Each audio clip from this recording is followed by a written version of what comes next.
The plane shook violently at 35,000 feet. Both pilots collapsed unconscious. The hydraulic systems failed completely. In a cabin full of terrified adults, only one person knew how to land the aircraft. An 11-year-old girl sitting quietly in seat 22F. Everyone had smiled at her condescendingly just hours earlier. Before you watch full story, comment below from which country are you watching. Don't forget to subscribe for more amazing stories. The Boeing 737 shook violently as it cut through the evening sky at 35,000 feet. Most passengers barely noticed the turbulence, too absorbed in their phones, books, or conversations. In seat 22F, 11-year-old Emma Rodriguez sat quietly, her legs dangling above the floor, not quite reaching down. She wore a simple blue hoodie and jeans, her dark hair pulled back in a ponytail. A backpack decorated with cartoon characters sat under the seat in front of her. "First time flying alone, sweetie?" the flight attendant asked with a warm smile, leaning down to Emma's eye level. "Yes, ma'am," Emma replied politely, her voice soft and shy. "Well, you're doing great. If you need anything, just press this button here, okay?" The attendant pointed to the call button above Emma's head, speaking slowly as if explaining to a small child. Emma nodded and smiled. The woman patted her shoulder and moved down the aisle. To everyone around her, Emma was just another nervous kid on her first solo flight from Denver to Los Angeles. What nobody knew was that Emma had spent the last 3 years learning something most adults would never understand. Emma's grandfather, Captain Miguel Rodriguez, had been a fighter pilot in the Air Force before becoming a commercial airline captain. When he retired 2 years ago, he moved in with Emma's family. Her parents worked long hours, so Grandpa Miguel became her primary caretaker after school. And instead of just helping with homework, he had taught her something extraordinary. "Why do I need to learn this, Grandpa?" Emma had asked one afternoon in his home office, surrounded by flight manuals and model airplanes. "Because knowledge is power, Mija," he had replied, his weathered hands adjusting a flight simulator on his computer. "The world is unpredictable. If you know how to handle emergencies, you're never helpless." At first, Emma's mother had objected. "Dad, she's just a child. This is too much." But Miguel had insisted. "I'm not training her to be a pilot. I'm teaching her to survive. Big difference." So began Emma's unusual education. While other kids played video games, Emma learned to read aviation instruments. While they practiced soccer, she practiced emergency procedures. Her grandfather had purchased professional flight simulator software, and night after night, Emma would sit at the computer, practicing takeoffs, landings, and emergency scenarios. "What do you do if both engines fail?" Miguel would quiz her during dinner. "Find the best glide speed, look for a suitable landing area, and prepare for emergency landing," Emma would answer automatically. "And if you lose cabin pressure? Put on oxygen mask first, then help others. Begin emergency descent to 10,000 feet. Her mother would shake her head at these conversations, but she had stopped objecting. She saw how confident the training made Emma, how capable she felt. And Miguel was careful to keep it balanced. Emma still had friends, still played, still acted like a normal kid. The flight training was just one part of her life. Now, sitting in seat 22F, Emma looked out the window at the darkening sky. The sun was setting, painting the clouds orange and pink. She checked her watch. They had been in the air for about 40 minutes. Los Angeles was still over an hour away. She pulled out a book and started reading, trying to ignore the occasional turbulence. In the cockpit, Captain James Brennan and First Officer Sarah Chen were discussing the weather ahead. They had been flying together for 6 months and had developed good teamwork. "Storm system moving faster than predicted," Sarah noted, checking the radar display. "We might hit some rough air in about 20 minutes. Let's climb to 37,000 feet, see if we can get above it," James suggested. Sarah nodded and began adjusting the autopilot settings. But as she entered the new altitude, something strange happened. The flight control system display flickered. "Did you see that?" Sarah asked. "See what?" "The FMS display just flickered." James looked at his instruments. Everything appeared normal. "Probably just a glitch. Keep monitoring it." But 60 seconds later, it happened again. This time, multiple displays flickered simultaneously. And then, without warning, the autopilot disconnected with a loud warning chime. "What the?" James grabbed the controls. The aircraft had started banking to the right, uncommanded. "I've got it," he said, correcting the bank. But the controls felt strange, mushy, not responding properly. "We're losing hydraulic pressure," Sarah called out, her eyes scanning the warning lights that were starting to illuminate the panel. "System A is down. System B showing fluctuations." In the cabin, passengers felt the aircraft lurch. Some gasped. Others gripped their armrests. Emma looked up from her book, her trained instincts immediately alert. That wasn't normal turbulence. That was a control problem. In the cockpit, the situation was rapidly deteriorating. "System B just failed," Sarah announced, her voice tight with stress. "We're down to System C only." Declaring emergency, James said, reaching for the radio. But before he could key the microphone, the aircraft pitched violently forward. Warning alarms filled the cockpit. The control yoke was barely responding. "Multiple system failures," Sarah shouted over the alarms. "We're losing everything." James fought with the controls, but the aircraft wasn't responding properly. Years of training kicked in, but nothing had prepared them for complete hydraulic failure. The backup systems that should have engaged weren't working. What neither pilot knew was that a catastrophic electrical fault had cascaded through the aircraft systems. A combination of manufacturing defect and electrical surge had created a perfect storm of failures. The flight control computers were shutting down one by one. "We need to," James started to say, but then his words cut off. The violent pitching had caused both pilots to strike their heads against the instrument panel. Sarah slumped forward, unconscious. James tried to shake his head clear, but darkness closed in around his vision. Within seconds, both pilots were incapacitated. The aircraft, with no one at the controls and failing systems, began to descend in an uncontrolled spiral. In the cabin, passengers screamed as the plane pitched and rolled. Oxygen masks dropped from the ceiling. Coffee cups and bags flew through the air. The cabin lights flickered. Emma's grandfather's voice filled her mind. "In an emergency, stay calm. Assess. Act." She gripped her armrest and looked around. Other passengers were panicking, crying, praying. The flight attendants were trying to get to their seats, but the violent motion made it almost impossible. Emma realized with cold clarity that something was very wrong in the cockpit. The senior flight attendant, Maria, managed to reach the intercom phone. She tried calling the cockpit. No answer. She tried again. Still nothing. Her face went pale. "I need to check the cockpit," Maria shouted to her colleague over the noise and screams. She pulled herself forward using the seat backs, fighting against the aircraft's erratic movements. She reached the cockpit door and entered the security code. When the door didn't unlock, she used her emergency key. What she saw made her heart stop. Both pilots were slumped over, unconscious. The control yoke was moving on its own, jerked by the aircraft's violent motions. Warning lights covered the instrument panel like a deadly Christmas display. Maria stumbled back into the cabin, her face white with terror. "Is anyone here a pilot?" she screamed over the chaos. "Please, is anyone here a pilot?" Silence except for crying and prayers.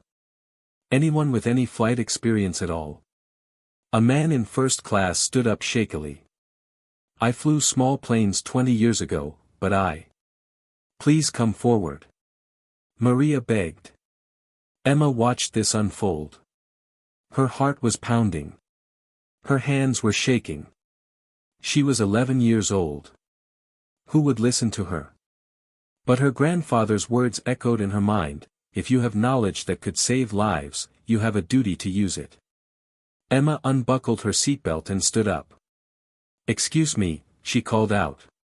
Maria didn't hear her over the chaos. Excuse me. Emma shouted louder. The flight attendant turned. Honey, sit down and put your oxygen mask on. I can help, Emma said. I know how to fly. Some passengers looked at her with pity. A child's fantasy at the worst possible moment. The man from first class, now standing near the cockpit, looked back at Emma. Kid, this isn't a game. Real people are. I'm not playing, Emma interrupted, her voice steady despite her fear. My grandfather was Captain Miguel Rodriguez, Air Force and United Airlines. He trained me. I've spent 3 years learning emergency procedures. I can read instruments. I know the systems. Please let me try. Maria looked at her, seeing something in the girl's eyes that made her pause. Not childish imagination, but genuine knowledge and determination. How old are you? Maria asked. 11. But I know what I'm doing. Or at least, I know more than anyone else here. The man from first class shook his head. This is insane. We can't. Another violent lurch threw everyone sideways. The aircraft was in a steeper descent now. They had maybe 3 or 4 minutes before they would hit the ground. Maria made a decision. Come with me. Both of you. As Emma walked up the aisle, passengers stared in disbelief. This small girl with a cartoon backpack might be their only hope. The cockpit was chaos. Warning alarms blared. The instruments showed conflicting information. Both pilots were unconscious, breathing but unresponsive. Emma climbed into the first officer's seat. Her feet barely reached the rudder pedals, but she could manage. She scanned the instruments with practiced efficiency, exactly as her grandfather had taught her. Altitude 18,000 feet and descending, she said aloud, reading the display. Descent rate 3,000 feet per minute. Airspeed 420 knots and increasing. That's too fast. The man from first class stared at her. You can actually read all this? Yes, Emma said, her small hands reaching for the throttle levers. We're in an uncommanded descent with multiple system failures. I need to regain control. Can you do that? Maria asked, gripping the back of the seat. I don't know, Emma admitted. But if I don't try, we all die in about 2 minutes. She grabbed the control yoke. It had almost no resistance, confirming her fear. Hydraulic systems are failed. We're on manual reversion mode. That means I'm controlling the aircraft through cables only, no power assist. Emma pulled back on the yoke with all her strength. The aircraft's nose slowly began to rise, but it took tremendous effort. Her arms shook with the strain. Altitude 15,000 feet, the man read from the display, understanding now that he could at least help by calling out numbers. I'm trying to level off, Emma grunted, pulling harder. Come on, come on. Slowly, painfully, the aircraft's descent began to slow. Emma's arms burned with effort, but she didn't let go.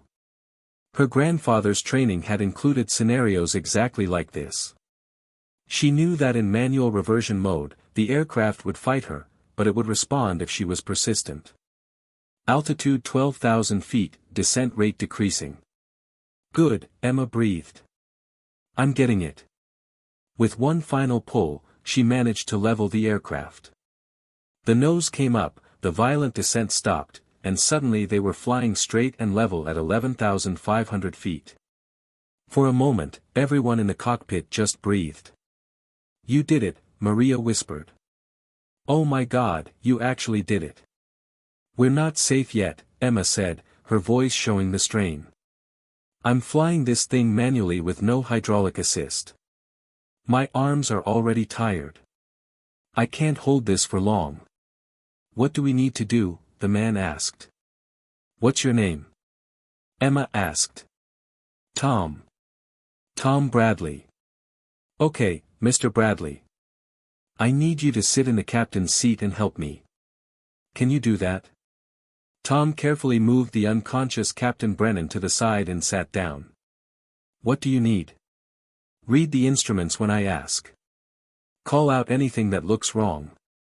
And be ready to help me pull on this yoke when I need it. It's really heavy. Okay.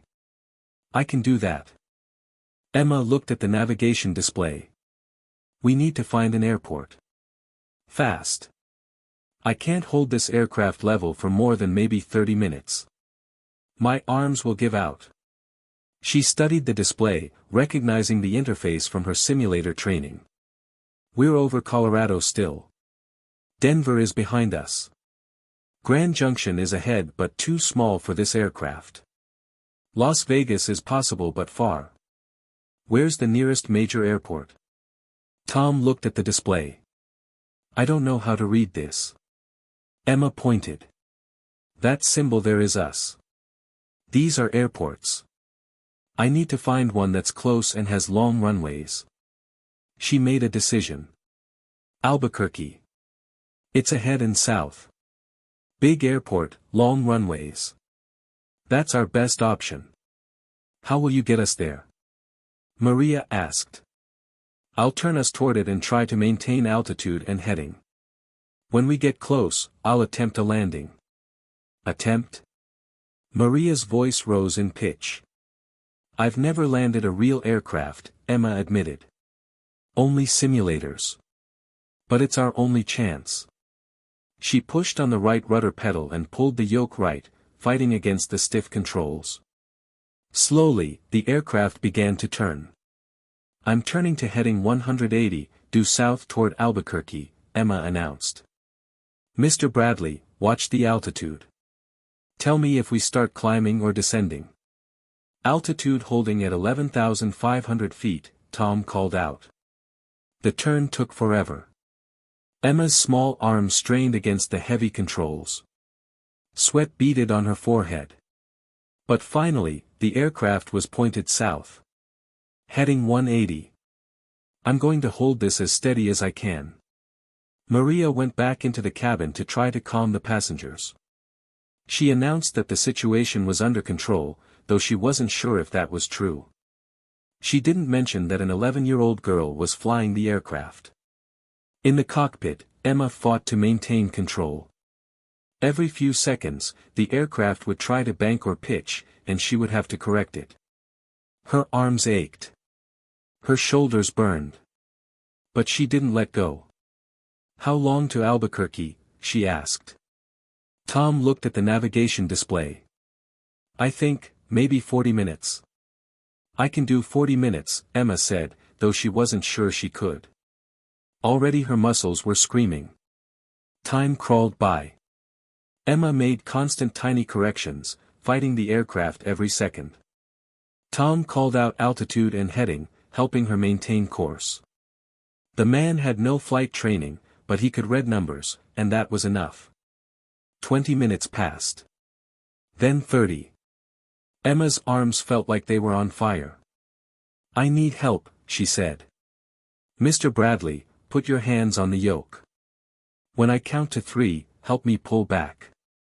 The nose is dropping. Tom placed his hands on his control yoke. Ready.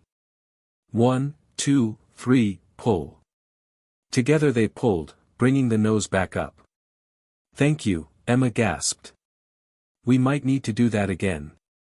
At 35 minutes, the navigation display showed Albuquerque ahead.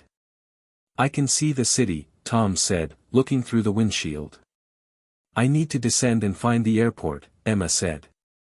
This is going to be hard. She pushed forward gently on the yoke. The aircraft's nose dropped and they began descending. Too fast. She pulled back. The descent stopped, but so did their forward progress toward the ground. This isn't working, she said. I need a different approach. Emma thought back to her training. Manual reversion. No power assist. Like flying a glider but heavier. I'm going to reduce power, she said, pulling back the throttle levers. That will make us descend naturally. I'll use the yoke to control how fast we descend. The engine's sound decreased. The aircraft's nose dropped and they began a steady descent. Altitude 10,000 feet, Tom called out. Good. I'm looking for the airport. Below them, Albuquerque spread out in the late evening light. Emma scanned for the distinctive pattern of runways. There, she pointed. Northwest of the city center. That's the airport. She adjusted their course, fighting the controls to point them toward the runways. Altitude 7,000 feet. They were getting close now. Emma could see the airport clearly. 2 main runways in a cross pattern. She needed to choose one and set up an approach. I'm going to circle and come in from the north, she said. That way we're landing into the wind. How do you know the wind direction? Tom asked. See those flags on the buildings? They're blowing from the north. We want to land into the wind. More control. Emma banked the aircraft left, using all her strength. They turned in a wide arc around the airport. Altitude 5,000 feet. I'm setting up for final approach, Emma announced. Mr. Bradley, this is going to be rough. When I say pull, you help me pull with everything you've got. Understand? Yes. Maria, make sure everyone is in their seats with belts tight. Tell them it might be a hard landing. Maria rushed back to the cabin to prepare the passengers. Emma aligned the aircraft with the runway. It stretched out ahead of them, a long strip of concrete that represented survival. Altitude 3,000 feet. I need to extend landing gear, Emma said, reaching for the gear lever. Please work, please work. She moved the lever down. There was a grinding sound, then a thunk. 3 green lights illuminated. Gear down and locked, Tom read from the display. Thank God, Emma whispered. The runway was dead ahead now. They were too high and too fast, but Emma couldn't do much about it. She didn't have fine control. Altitude 2,000 feet. Emma pulled back on the throttles more, slowing the engines to idle. The aircraft descended faster. Altitude 1,000 feet. The runway was rushing up to meet them. I'm going to try to flare, Emma said. When I do, help me pull back hard. We need to raise the nose right before we touch down. Okay. Altitude 500 feet. Every second counted now. Emma's hands gripped the yoke so tightly her knuckles were white. Altitude 300 feet. Get ready, Emma said. Altitude 200 feet. Now. Pull. Both Emma and Tom pulled back on their yokes with all their strength. The aircraft's nose slowly rose. The sink rate decreased. They were almost there. The main wheels hit the runway with a tremendous bang. The impact was hard, much harder than any normal landing. The aircraft bounced 10 feet back into the air. Emma kept pulling back, keeping the nose up. Again. The wheels hit again, this time staying down. But they were going way too fast, at least 180 knots, maybe more. Brakes! Emma shouted, pressing down on the brake pedals with her full weight. The tires screamed. Smoke poured from the landing gear. The aircraft shook violently but kept decelerating. The end of the runway was approaching fast. Too fast. We're not going to stop in time. Tom yelled. Emma pressed the brakes harder, standing up in the seat to get more force. Come on, stop, stop, stop. The aircraft slowed. 140 knots. 120 knots. 100 knots. The runway end was 500 feet away. 80 knots. 60 knots. At 200 feet from the end, the aircraft finally came to a complete stop. Silence filled the cockpit. Then Tom started laughing and crying at the same time. Maria appeared in the doorway, tears streaming down her face. "You did it," she sobbed. "Emma, you did it." Emma's hands were shaking so badly she could barely release the yoke. Her arms felt like rubber. "Is everyone okay?" she asked weakly. "Everyone's fine. Rough landing, but we're down. We're alive." In the cabin, passengers sat in stunned silence for a moment. Then someone started clapping. Then another. Within seconds, the entire cabin erupted in applause and cheers. Emergency vehicles surrounded the aircraft. Paramedics rushed aboard. The unconscious pilots were carefully removed and taken to ambulances. Both would recover fully, learning later about their young savior. Emma was helped from the cockpit by a paramedic. As she entered the cabin, passengers stood and applauded. Many were crying. Some reached out to touch her shoulder as she passed. "You saved us," a woman said. "You saved all of us." Emma felt overwhelmed, exhausted, and desperate to see her family. Outside the aircraft, she was met by airport officials, FAA representatives, and a growing crowd. News helicopters circled overhead. Reporters shouted questions. An FAA official approached, a serious-looking woman in her 50s. "Emma Rodriguez?" "Yes, ma'am. I'm Susan Miller from the FAA. I need to understand what happened up there." "You're 11 years old." "Yes, ma'am. And you flew and landed a Boeing 737 with no hydraulic systems?" "Yes, ma'am. My grandfather taught me. He was a pilot." "Is he here? Can I call my family?" Susan's expression softened. "We're calling them right now. They'll be here soon." "But Emma, you need to know something. What you did today was extraordinary. You saved 147 lives." Over the next few hours, Emma told her story again and again. Her grandfather's training. The simulator practice, the emergency procedures. The officials listened in amazement. When Miguel Rodriguez arrived at the airport with Emma's parents, he swept his granddaughter into his arms. "I'm so proud of you, Mija," he said, his voice thick with emotion. "But I also hope you never have to do that again." "Me too, Grandpa," Emma said, finally crying now that she was safe. "Me too." Emma's mother held her tight. "I'm sorry I ever doubted the training. You were prepared and you saved so many people." The story made international news within hours. 11-year-old girl lands crippled airliner, appeared on every news channel, website, and newspaper. The aviation community debated the incident. Some praised Emma's skill and courage. Others questioned whether a child should have such knowledge. But everyone agreed that her training had made the difference between survival and tragedy. The investigation revealed that a complex electrical fault had cascaded through the aircraft systems. It was a rare combination of failures that had knocked out the hydraulic systems and incapacitated both pilots. Without Emma's intervention, the aircraft would have crashed within minutes. Emma received a special commendation from the FAA, the youngest person ever to receive such recognition. She was invited to the White House, appeared on news programs, and received thousands of letters from around the world. But the attention made her uncomfortable. She was still an 11-year-old girl who wanted to play with friends, go to school, and be normal.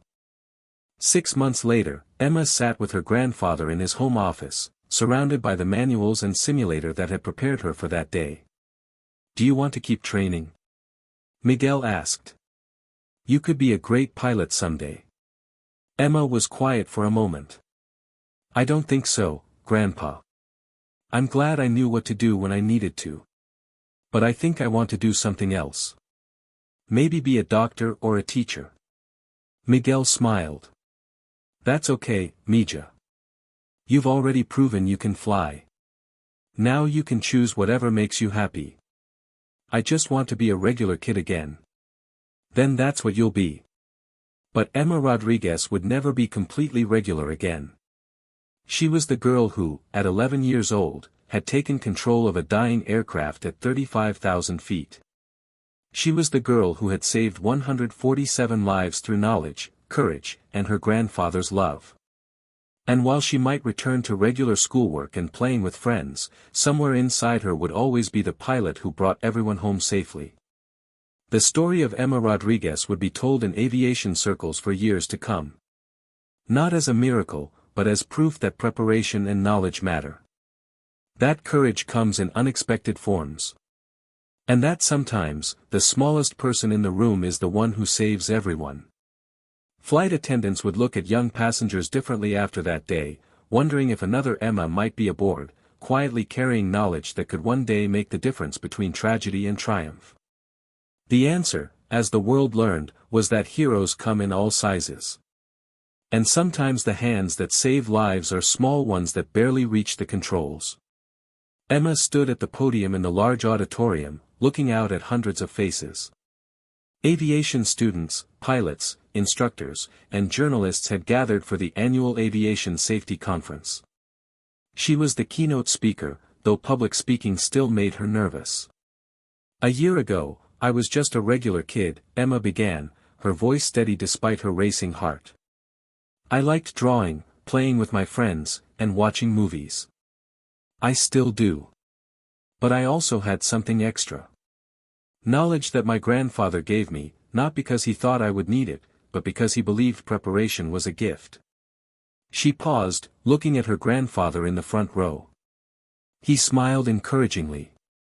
When I got on that plane, I never imagined I would end up in the pilot's seat. I was scared. My hands were shaking. My arms hurt so badly from holding those controls. I wanted to cry. But I remembered everything my grandfather taught me. Not just the technical stuff, but the most important lesson: when people need help and you can give it, you must try. The audience listened in complete silence.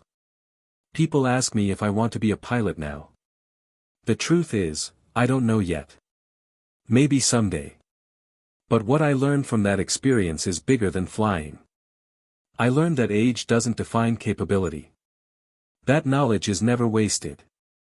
That courage isn't about not being afraid. It's about doing what needs to be done even when you are terrified. Emma looked down at her notes, then back up at the audience. My grandfather always said that we can't predict when crisis will come, but we can be ready for it. He was right. I'm standing here today because he prepared me. And 147 people went home to their families because of that preparation. She took a deep breath.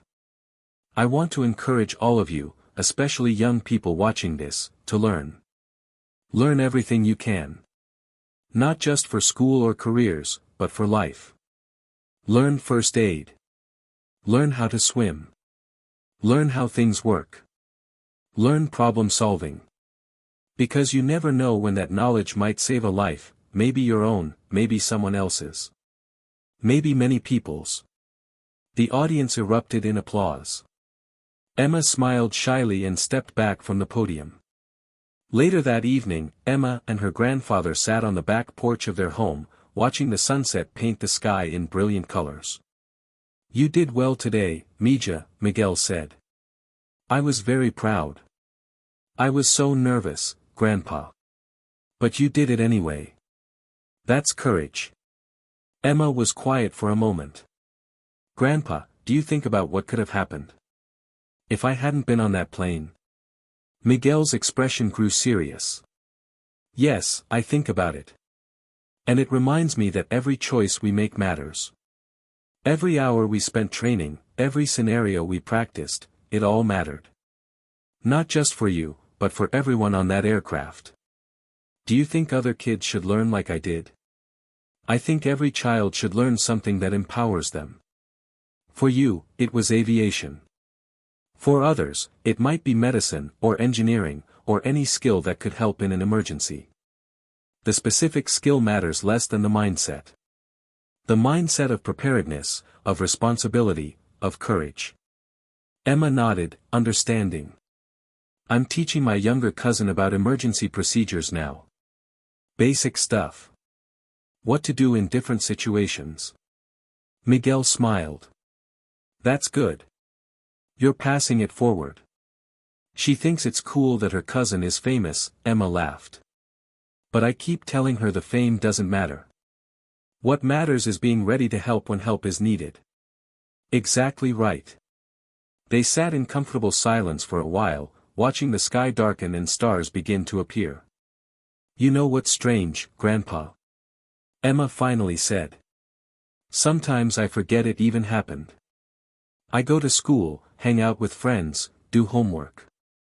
It feels like a dream. Like it happened to someone else.